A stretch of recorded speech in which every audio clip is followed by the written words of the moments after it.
श्री दानिश अली जी। धन्यवाद सभापति महोदय कि आपने मुझे एक private member bill welfare measures for anganwadi workers and anganwadi helpers पर बोलने का अवसर प्रदान किया। हमारे देश में जो आंगनवाड़ी सेंटर्स हैं, लगभग 13,91,412 आंगनवाड़ी सेंटर्स हैं जो अभी पिछले 9 दिसंबर को माननीय मंत्री जी ने जवाब दिया है एक सवाल का, और उसमें करीब 25% आंगनवाड़ी सेंटर्स जो हैं वो प्राइवेट बिल्डिंग्स में चल रहे हैं।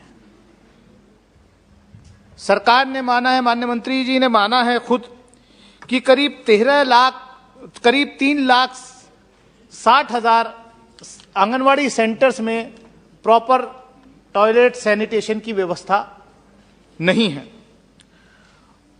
उसका उन्होंने एक कारण भी, रीजन भी दिया कि आंगनवाड़ी सेंटर में टॉयलेट बनाने के लिए श्री नरेंद्र मोदी जी की सरकार ने 2017-18 में केवल 12,000 रुपए का प्रावधान किया था, जो कि नाकाफी था। अभी उसको बढ़ा करके लगभग 36,000 रुपया कर दिया गया है। तो अब उम्मीद की जाती है कि आगे जो टॉयलेट्स बनेंगे, जो सैनिटेशन का वो अच्छी तरीके से वहां सफाई सुथराई का इंतजाम हो सकता है। सभापति महोदय, कहने को बहुत आसान है कि आंगनवाड़ी वर्कर गांव-गांव में रहती हैं, लेकिन उनका काम जो है मैं समझता हूं कि बहुत ही महत्वपूर्ण इंपॉर्टेंट काम होता है।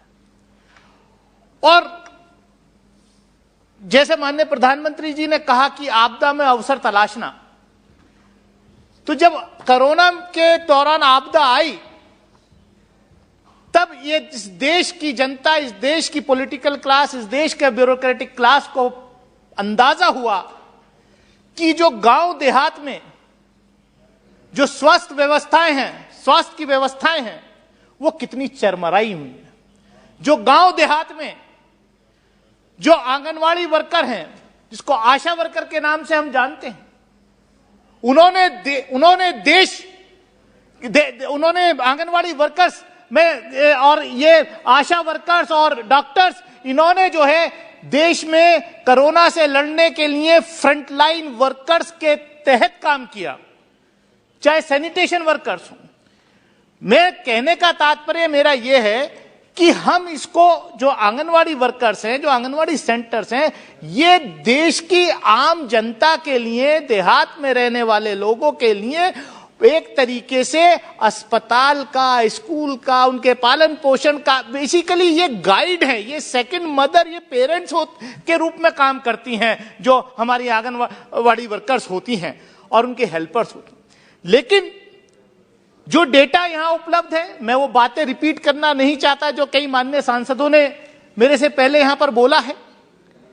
अभी प्रेमचंद्रन जी कह रहे थे कि केरला के अंदर 12,000 रुपया मानदेय दिया जाता है आंगनवाड़ी वर्कर को। उन्होंने एक सुझाव भी रखा कि इतना देश में अनएम्प्लॉयमेंट है, खासतौर से पढ़े लिखों में, कि अब एक सिस्टम बनाया जाए कि भारत सरकार जो है एक गाइडलाइन तय कर दे कि आंगनवाड़ी वर्कर की नियुक्ति जो हो उसकी एक मिनिमम क्वालिफिकेशन हो जानी चाहिए। लेकिन मैं जहां से आता हूं, जो मेरा क्षेत्र है अमरोहा लोकसभा क्षेत्र, उत्तर प्रदेश से हम आते हैं। माननीय मंत्री जी भी उत्तर प्रदेश से लोकसभा में इलेक्ट हुई हैं, अमेठी से हैं। मैं जी उत्तर प्रदेश में ही है, अमेठी नहीं। मंत्री जी ने कहा कॉन्स्टिट्यूंसी बताओ, इसलिए मैंने नाम रिपीट किया।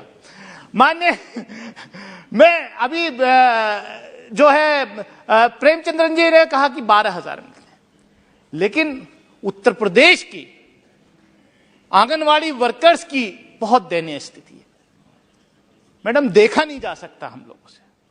और ये हमारा सौभाग्य है कि आज women and child development welfare minister UP से आती हैं, उत्तर प्रदेश में भी इन्हीं की पार्टी की सरकार भी है। तो मैं चाहूंगा कि आंगनवाड़ी वर्कर्स का जो मानदेय है वो 4,000 रुपये, 4,500 रुपये जो केंद्र सरकार है वो देती है, वहां उत्तर प्रदेश के अंदर आंगनवाड़ी वर्कर्स की बहुत ही दयनीय स्थिति है। उत्तर प्रदेश जैसे राज्य में 4,000, केरला जैसे राज्य में 12,000, ये तो अन्याय है।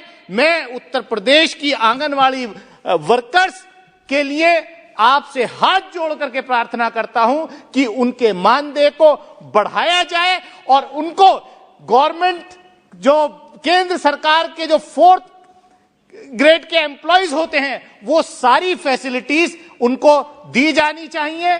मैं इन्हीं शब्दों के साथ, इसी उम्मीद के साथ कि माननीय मंत्री जी इस पर जो है कुछ रोशनी डालेंगी जब अपना जवाब देंगे। बहुत बहुत धन्यवाद। श्री अधीर